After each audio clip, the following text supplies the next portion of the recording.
이재명은 1심 2개가 연달아 피선거권 박탈력이 나오면은 민주당 안에서 손절론이 일어나죠. 절대 무사하지 못할 거로 저는 봅니다. 그러면은 좌파 진영이 셋 다 동반몰락을 하는 게 11월입니다.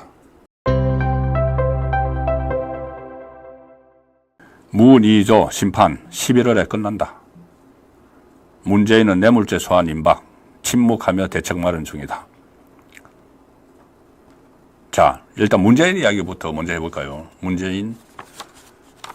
지금, 문다혜 씨가 조금 전에 제가 지면 신청 분석 시간에 말씀을 드렸죠. 문다혜 씨가 이제 이달 중에 검찰에 소환이 됩니다. 소환이 되는 이유가 결국은, 태국으로 이주를 하면서 이제 표면적으로 받은 것은 이상직에게서 옛 남편 서창호의 그 급여 명목으로 2억 2,300만 원 받았다. 그렇게 돼 있는데 그거는 이제 뇌물죄고 그거와 별개로 완전히 국정농단을 했습니다. 국정농단을 했는데 대통령 딸이 어떻게 국정농단을 할까? 그것은 대통령이 하도록 내버려뒀기 때문에 하는 거죠. 문재인이 내버려뒀기 때문에 하는 거죠.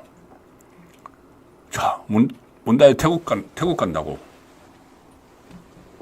온갖, 다 동원을 해서, 일단 남편 취직시킨다고 임종석 비서실장 소환됐었죠. 임종석 비서실장이 인사위원회를 열어서 인사검증을 해야 되는 민정수석, 조국도 소환됐었죠. 조국이 검증 한참 많은 채 하는 동 마는 동 하고, 조현옥 인사수석 또 소환됐었죠. 그거 증거를 하고 해서 추천을 하고 해서 이상직을 중진국 이사장 자리에 앉히고 나중에 거기다가 국회의원 공천도 주고 이스타항공의 여러 가지 특혜도 주고 황금 노선 싱가포르 상하이 황금 노선 다 주고 엄청난 특혜를 베풀었죠. 심지어 이스타항공 노조에서 우리 그 경영주 이상직 그 탈세 의혹이 있어요. 이렇게 제보를 했는데도 문재인 국세청에서 묵살을 해버리고 나중에 윤석열 국세청에서 다시 그거 파헤쳤죠. 그 과정에서 이 청와대의 모든 조직을 사유화하고 국토교통부 심지어 통일부도 북한에 예술단 가는데 이스타항공에 대해서 수의계약해서 그 전세기 계약하고 온갖 국정농단을 다 했죠. 문재인 청와대에서. 그리고 김정숙. 말하기도 입 아픈데 수사도 제대로 지금 진행이 안 됐었습니다. 타지마할, 감봉권, 수영 강섭 경호원에게 이런 모든 것들. 조금 전에 그래서 김정숙도 특검하자. 김민전 최고위원이 이야기했다고 말씀을 드렸죠. 자, 그런 부분들이 있으니까 본인들이 이것에서 벗어나기 위해서 어떻게 하든 전국을 혼란스럽게 만들고 그래서 친문이라고 불리는 38명 있죠. 38명. 문재인이 수사받을 때마다 기자회견 한다고 소동을 벌이는 이 사람들이 국회의원인지 문재인의 대리인인지 38명. 윤건영, 고민정 이런 사람들은 걸핏 하면은 지금도 청와대 대변인인 것처럼 문재인 옹호를 하기 바쁘고. 그런데 최근에 좀 이상한 기류가 하나 있습니다. 뭐냐면은 이 사람들이 좀 입을 다물기 시작을 했습니다.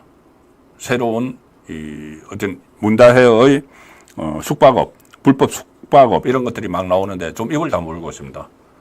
이유는 두 가지죠. 하나는 그전에 계속 거짓말을 한 게 다 덜통해 났습니다. 문재인 보호하느라고, 문재인 김정숙, 문다혜 보호하느라고 거짓말 한 게 다 덜통해 났죠. 친문에서. 윤건영이, 조국도 막 그런 말을 했죠. 무슨 5천만 원 보자기에 싸서 보낸 게 밖에 거구 유튜버들이 있어서 그렇게 나가지 못해서 한 거다. 순 거짓말. 5천만 원을, 그리고 또 휴대폰으로, 은행 업무를 보지 못했어. 전자뱅킹을 못해서 한 거다. 5천만 원이 현금 다발을 보내는데 전자뱅킹을 어떻게 합니까, 그걸? 그거 휴대폰에 집어넣습니까, 5천만 원은? 말도 안 되는 엉터리 해명을 막 하고, 이번에 또 숙박업, 또 등록을 해서 한 것처럼, 그렇게 윤건영 계속 이야기했죠. 제주도 별장하고. 근데 그게 아니다. 등록이 안 됐다. 그래서 이게 또 수사 들어가고 하니까는 무안해서 말을 못하는 상황입니다. 거기다가 또 문다혜 음주운전 정말 온 국민이 이렇게 꺼려하는, 온 국민의 분노를 일으키는 음주운전, 그때 큰 사고 낼 뻔했죠. 택시기사와 추돌을 하지 않았으면 큰 사고가 났습니다. 택시기사도 그 말을 했죠. 그러다가 수상 적은 남자하고, 그러니까 신분이 확인 안 되는 남성하고 이태원 밤거리를 막 술 취해서 흐느적거리면서 다니고, 이런 부분들이 있으니까는 무안해서라도 지금 친문이 잘 앞으로 나서지 못하는 그런 상황입니다. 그리고 또 하나, 문재인은 전직 대통령이면은 국민에게 그런 의혹에 대해서 이야기를 해야 되죠. 특히 그 전에 본인과 관련된 뇌물죄 같은 것도 이야기를 해야 되는데, 문제는 전혀 침묵을 했습니다. 그리고 대신 어디다 이야기를 했냐면은, 이재명이 동병상련이라고 뭐 전 정권 탄압 대책위원회, 자기 이제 7인의 핵심 측근인 김영진을 위원장으로 해서 그걸 만들어서 실드를 치게 해줬죠. 그러니까 김영진하고 민주당 의원 10명이 평산마을 가가지고 문재인 만났어. 문재인이 이제 국민한테 이야기 안 하고 그 사람들한테 이야기해가지고, 이 사람들이 그 말 듣고, 문재인 말 듣고 돌아와가지고는 무엇을 뭐 대검도 항의 방문하고 막 이렇게 했는데, 이 사람들이 지금 조용하죠. 지금 문다혜 소환을 하고, 그 다음에는 문다혜 소환 다음에는 김정숙 소환이고 문재인 소환인데, 민주당 안에 만들어 놓은 전정권 탄압대책위원회, 이 사람들이 조용합니다. 왜? 여론에 너무 안 좋기 때문이죠. 여론이. 문다혜 음주 교통사고 이후로. 괜히 나섰다가 자기들까지 여론의 비판을 받을 수가 있으니까는 그 사람들도 뒤로 빠지는 그 행태를 보여주고 있습니다. 그러니 문재인도 이제 11월 되면은, 지금 이제 10월 말까지 문다혜를 소환을 하면은, 그 다음에 김정숙 씨를 소환을 하고 문재인을 소환을 할지, 아니면 바로 문재인을 소환을 할지, 그거는 또 이 수사팀이 판단을 하겠죠. 김정숙 씨는 서울중앙지검에서 이 타지마할 이런 문제들, 감봉권, 또 샤넬 재킷, 이것을 서울중앙지검에서 수사를 하고 있고, 지금 문다혜가 소환되고 뇌물죄는 전주지검이기 때문에 이 서울중앙지검에서는 나중에 김정숙을 따로 소환을 할 수도 있습니다. 그러면은 일단 김정숙은 이 뇌물죄 라인에서는 소환을 안 한다. 그러면은 문다혜가 10월 말까지 하면은 문재인을 바로 소환을 해야죠. 이제 소환을 해야 됩니다. 그러면 문재인은 11월 중에 소환이 되죠.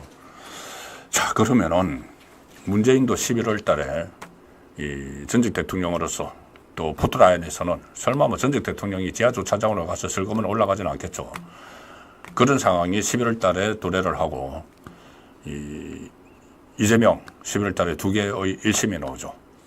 자, 그러면은 좌파의 이 전직 대통령, 그리고 다음 대통령이 나오려고 하는 이 세력이 완전히 흔들리면서 이제 여론의 역풍을 맞게 되는데, 또 한 명이 있죠. 조국. 자, 조국은 지금 조국에 처한 상황을 다들 아실 겁니다. 1심, 2심에서 그러니까 이 조민 입시비리, 그리고 유재수 감찰무마, 이걸로 1심, 2심에서 전부 다 징역 2년을 선고받고 대법원 3부에 가 있죠. 대법원 3부가 확정 판결만 하면은 조국은 자기 발로 감옥으로 갑니다. 감옥으로 가야 됩니다. 그런데 계속 늦춰지고 있죠. 대법원 3부에서 이 결정을 안 하고, 그렇지만 언제까지 늦출 수는 없죠. 여러 가지 이 법조계에서 들려오는 이야기에 의하면은 조만간, 내일이라도 대법원 확정 판결 날짜가 잡힐 수 있다. 보통 한 일주일 전에 날짜를 알리죠. 자, 그러면은 왜 내일이라도 할 수 있냐 하면은 대법원 3부에 여러 개 이제 최종 확정 판결을 해야 되는 사건들이 있는데, 저도 이제 법조인에게 들은 이야기인데, 이 선출 원칙이 있다고 합니다. 선출. 대법원 3부에 먼저 들어온 사건부터 차례로 이제 확정 판결을 한다는 거죠. 그런데 조국 사건 앞에 들어왔던 게 조희연 전 서울시 교육감 사건. 근데 조희연이 그 얼마 전에 대법원 확정 판결 받아서 서울시 교육감직이 날아가고 보궐선거 치러지고 그랬죠. 그 다음이 조국이다. 앞에 없다. 선입선출인데. 그럼 조국은 11월 중에 선고가 나올 수밖에 없다. 그러면 조국은 감옥에 가죠. 그런데 넘버 2, 조국당의 넘버 2, 황운하 있죠. 황운하도 11월 달에 감옥에 갑니다. 갈 수가 있습니다. 넘버 1, 2 다 가죠. 황운하는 이 울산시장 선거 불법 개입 혐의, 그때 울산경찰청장으로 있으면서 이 하명 수사를 담당했던, 그래서 1심 징역 3년 받고 2심에서 이 2심이 그러니까 이번 달 11월 2심 며칠엔 2심 선고가 나옵니다.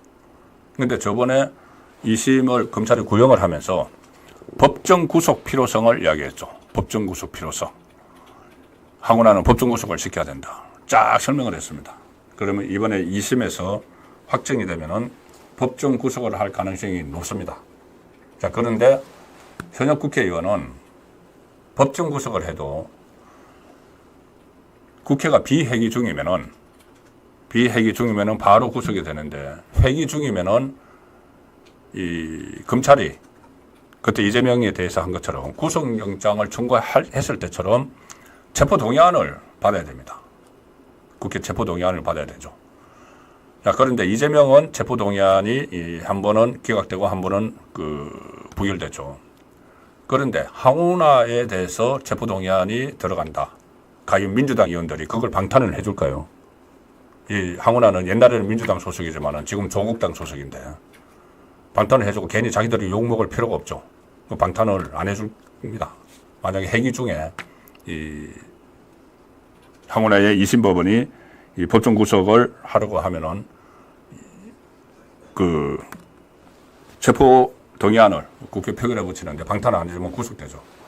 그러면 어쨌든 제2야당이 넘버 1, 넘버 2 다 구속돼 버립니다. 11월 달에. 그 11월 달에 좌파는 저는 동반 몰락한다고 봅니다. 자, 문재인 소환되죠. 그 다음에 이제 법적 처리에 들어가겠죠. 조국당의 넘버 1, 넘버 2 둘 다 구속되죠. 이재명은 11월 달 구속은 될 가능성은 좀 낮죠. 예를 들어서 뭐 실형을 선고한다고 해도, 징역형을 선고를 해도 집행유예를 붙일 수가 있고, 집행유예를 안 붙여서 법정 구속을 시도를 해도 11월까지는 회기 중이죠. 정기국회 회기 중이라서 또 체포동의안 표결을 해야 되면은 뭐 민주당에서 체포동의안을 가결시킬 수도 있지만은 어쨌든 지금으로서는 다수당이기 때문에 그걸 모릅니다. 그럼에도 불구하고 법정 구속이 시도될 가능성도 충분히 있죠. 근데 어쨌든 간에 이재명은 1심 2개가 연달아 피선거권 박탈력이 나오면은 민주당 안에서 손절론이 일어나죠. 손절론이 일어나서 절대 무사하지 못할 거로 저는 봅니다. 그러면은 좌파 진영이 셋 다 동반몰락을 하는 게 11월입니다. 그 11월이기 때문에 그거를 자기들이 다 아니까 지금 로드맵을 짜서 11월 2일 날 이재명이 대대적인 장애 집회를 하겠다고 지금 위협을 하고 있고, 자, 조국은 정말 저는 이 조국이 정치를 왜 하는지 모르겠는데, 국회에 등장했을 때부터 지금까지 전부 다 하는 게 오로지 복수, 뭐 검찰청 해체, 거의 뭐 막가파식인데, 조국도 압니다. 조국이 11월 달에 구속되리라는 걸 압니다. 왜 아냐면은 대법원 3부에 자기가 친한 판사가 한 사람 있죠. 자, 그래서 그쪽에 대해서 뭐 정보를 듣고 있는지 모르겠지만은 조국도 서울법대 교수를 했기 때문에 이 인맥이 많습니다. 법조계 안에. 그래서 자기가 저번에 막 검찰의 내부 이야기도 막 하고 했죠. 조국도 압니다. 11월 달에 자기가 구속될 걸. 그래서 지금 하는 게 뭐냐? 이재명 쫓아합니다. 자, 이재명은 이게 자기가 이 11월 달에 1심 2개가 나오니까 지금 하는 게 11월 2일 날 대규모 장애 집회를 하겠다는 거죠. 조국도 따라합니다. 이게 오늘 이 조국이 이런저런 이야기를 했는데 최고위원회에서 딱 이재명 따라합니다. 조국. 뭐라고 했냐. 오는 11월 2일. 자, 11월 2일. 이재명이 장애 집회를 하기로 한 날이죠. 근데 거기 이제 자기는 같이, 좀 상황이 다르죠. 이재명은 1심이고 자기는 바로 이제 구속되니까 자기는 더 급한 거죠. 거기 같이 안 하고 11월 2일에 윤석열 정권에게 가장 호의적이라는 대구에서 탄핵 다방을 연다. 뭐 탄핵 다방이라는 것도 뭡니까? 어쨌든 뭐 탄핵 집회를 하겠다는 그 소리죠. 탄핵 다방을 통해서 국민께 직접 탄핵의 필요성과 당위성을 알리고 이후 전국을 다닐 것이다. 자, 전국을 다닐 것이다. 아마 이럴지도 모릅니다. 뭐 대법원에는 이제 피고인이 안 갑니다. 피고인 안 갑니다. 안 가는데 이게 피고인 그 대법원에서 피고인 불출석하에 그러니까 고법대 올라온 것을 기각을 해버리고 형을 확정을 하면은 검찰에서 이렇게 그 조율을 해가지고 구치소로 감옥으로 자기 발로 걸어가야 되죠. 근데 이제 조국은 11월 달 이제 그게 들어올 줄 아니까는 전국을 돌아다니겠다고 합니다. 전국을 돌아다니겠다. 아마 그 이야기죠. 전국 돌아다니면서 언제까지 구치소로 오라고 했는데 나 지금 뭐 저 집회하고 있어.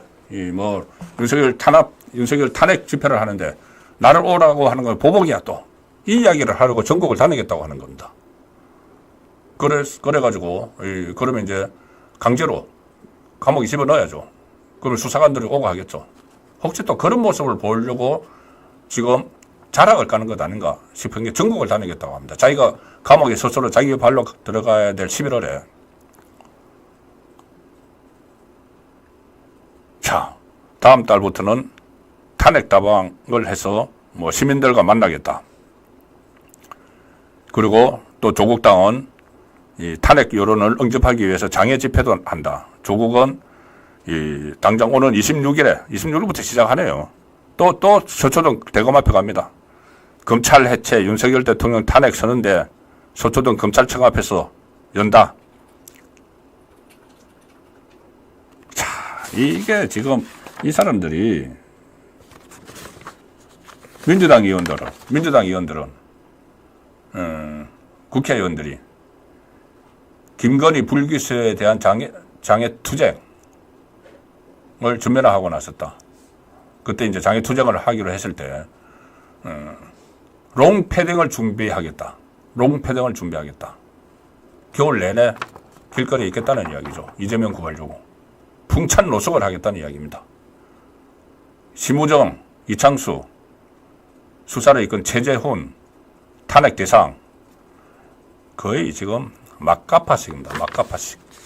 막가파식 대응을 하는 이 상황에서 거듭 말씀드리지만은 처음에 말씀드린 것처럼 이 한동훈 대표가 이재명이 나와도 좀 만나자. 나와도 만나길 기대한다. 이렇게 이야기하는데 그것을 덜컥 받아가지고 그러면은 대표회담 하자. 날짜 잡자. 이건 진짜 부적절하다고 봅니다. 오늘 박정아 비서실장을 통해서 이재명과 대표회담을 하겠다. 자, 윤석열 대통령과 만나기 몇 시간 전에 그런 이재명을 만나겠다는 메시지. 이재명이 11월 달에 2개의 선고가 나오는데 그 시점에 만나겠다는 얘기. 11월 2일 날 대규모 장애 집회를 하는데 그 사람과 만나겠다는 이야기. 저는 상당히 부적절하다고 보고 이거는 철회를 해야 된다고 생각을 합니다. 그리고 오늘 4시 반에 윤석열 대통령과 만나서 어떤 윤석열 대통령이 좀 뜻을 접어서 뭐 양보를 하는 가령 김건희 이 전면 활동 중지 뭐 이런 거라도 좀 나오거나 하면은 이제 이재명은 다시 그러니까는 한동훈은 다시 이재명과 조국 심판론 총선 때 했던 2조 심판론을 기초로 해서 본인의 캐릭터를 만들어가서 나중에 본인이 다음 대통령이 되겠다는 생각이 있으면은 지금은 윤석열 대통령에게 협조를 하고 물론 김건희 리스크 해소를 전제로 해서 협조를 하고 올인을 해야 될 것은 2조 심판론이다. 그 말씀을 다시 드리겠습니다.